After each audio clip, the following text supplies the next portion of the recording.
The first race of the season is officially in the books, but there's no time to sit back and analyze every detail.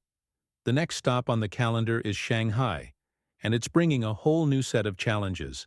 One of the biggest storylines heading into this race is the FIA's latest regulation tweak, which could shake up the competition more than expected. But that's just the beginning. Unpredictable elements like the sprint race format and rookie drivers looking to redeem themselves after mistakes in Melbourne add even more intrigue. Shanghai marks the second race of the 2025 season, and this time conditions will be completely different. Unlike the chaotic, ever-changing weather of Melbourne, Shanghai promises much more stability. Temperature fluctuations will range from around 11 degrees at the lowest to approximately 26 degrees at the highest. That's particularly good news for teams like Ferrari, who struggled with adapting to the sudden weather shifts in Australia. With no rain expected, they have a chance to prove that their early season struggles were just a one-off issue rather than an ongoing concern. But the dry conditions don't just benefit Ferrari. This is also a golden opportunity for midfield teams to capitalize on the sprint format and collect valuable points.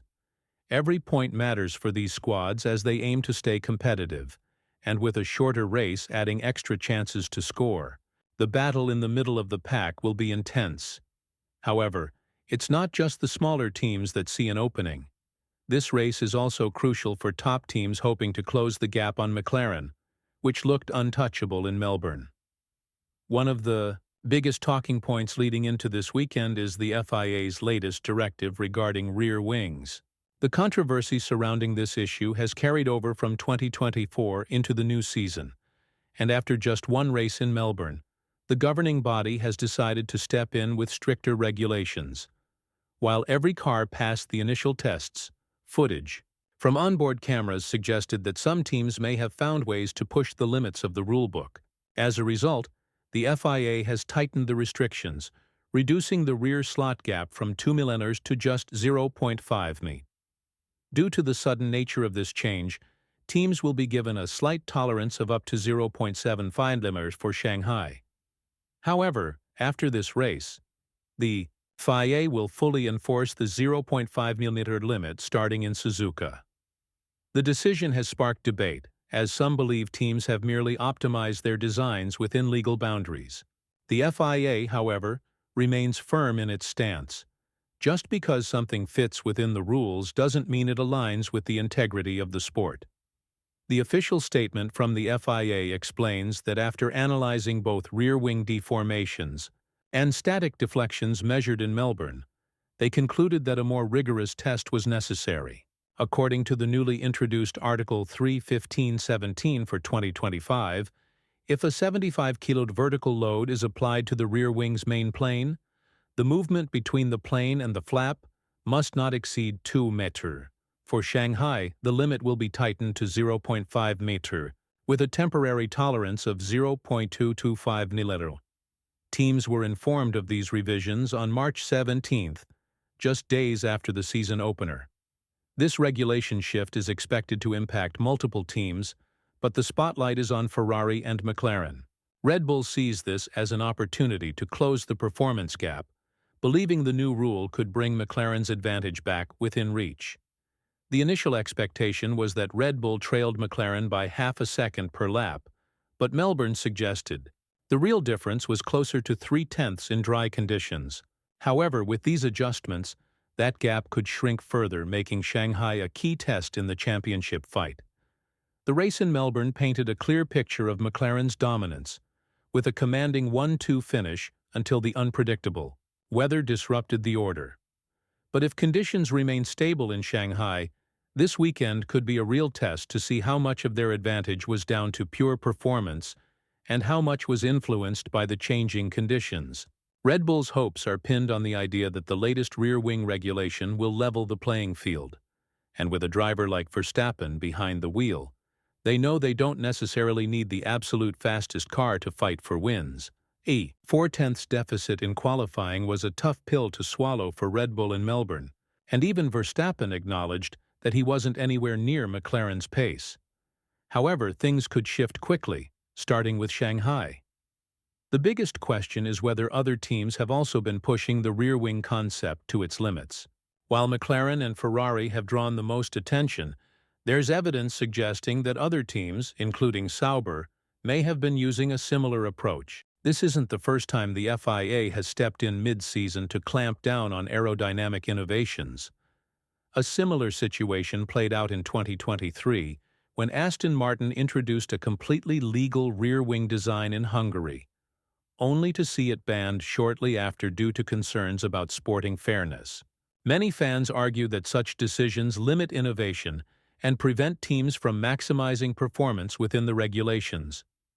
Despite this, the FIA remains firm in its approach, prioritizing consistency and competition over technical loopholes.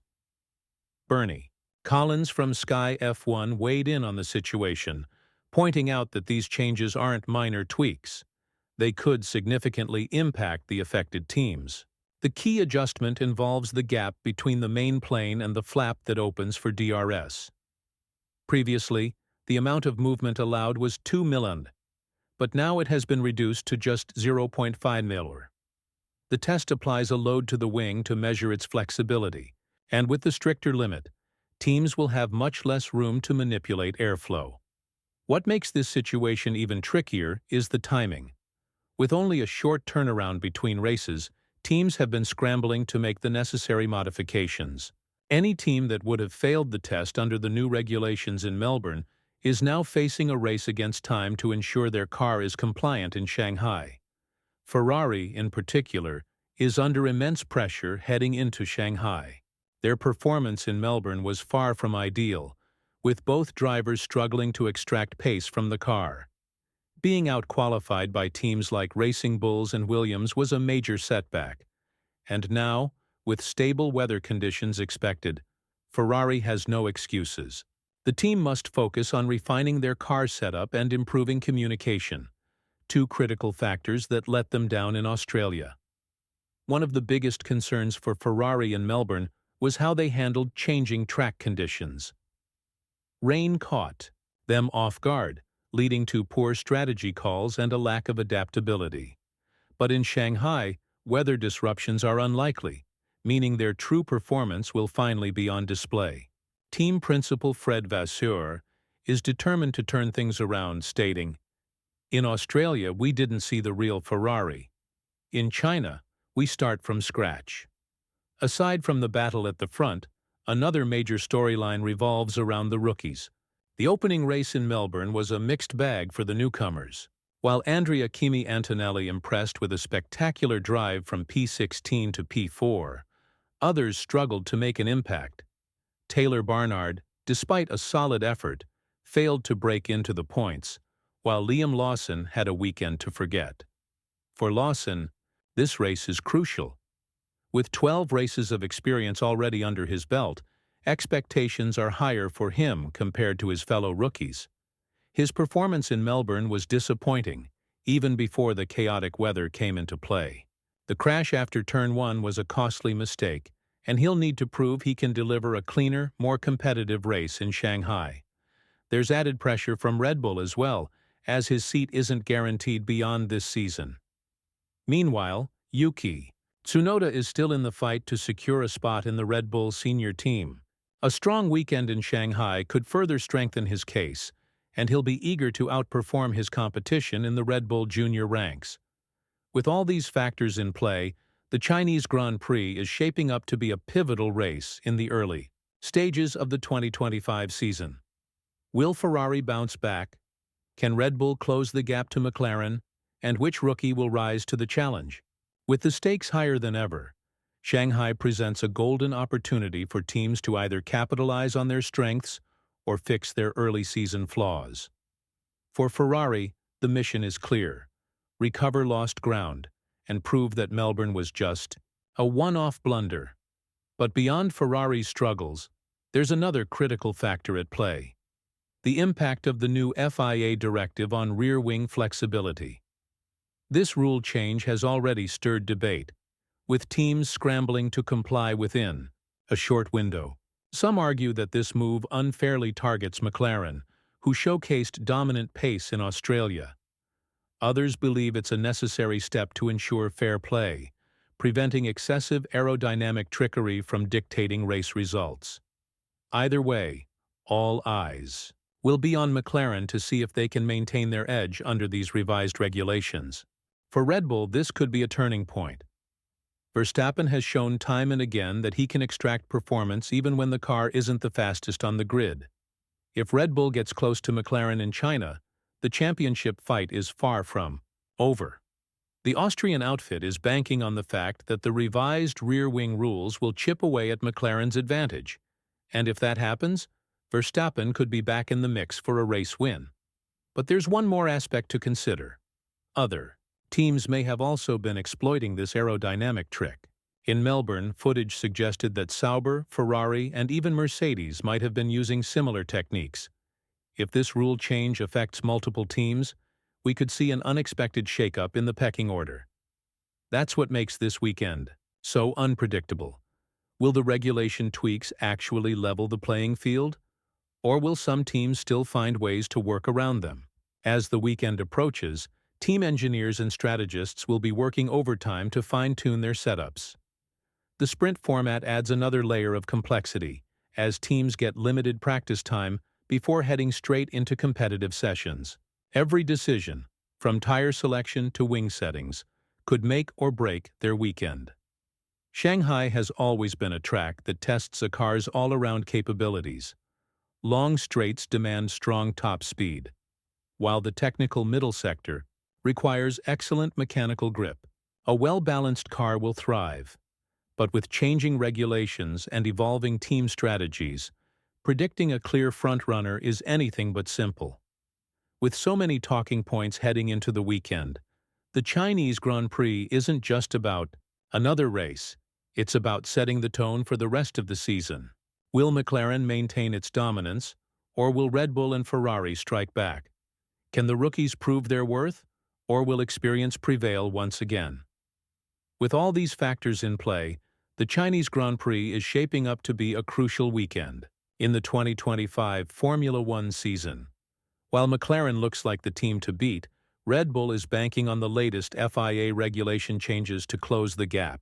Ferrari, on the other hand, faces a make-or-break moment. They cannot afford another disappointing performance if they want to stay in the fight. Beyond the battle at the front, the midfield teams have a golden opportunity to collect valuable points, especially with the sprint race format offering extra chances to climb the standings. The rookies, too, have a lot at stake. For drivers like Liam Lawson, this weekend could be a defining moment in proving whether he truly deserves a long-term spot in Formula One. But as history has shown, nothing in F1 is ever predictable. While teams have their plans in place, race day always brings surprises, strategy gambles, unexpected mechanical failures, or dramatic on-track battles. The Chinese Grand Prix won't just give us another race winner. It will give us insight into how the season will unfold from here. Will McLaren extend its dominance, or will Red Bull and Ferrari respond? Can any midfield team spring a surprise? And which driver will deliver a standout performance? We're about to find out.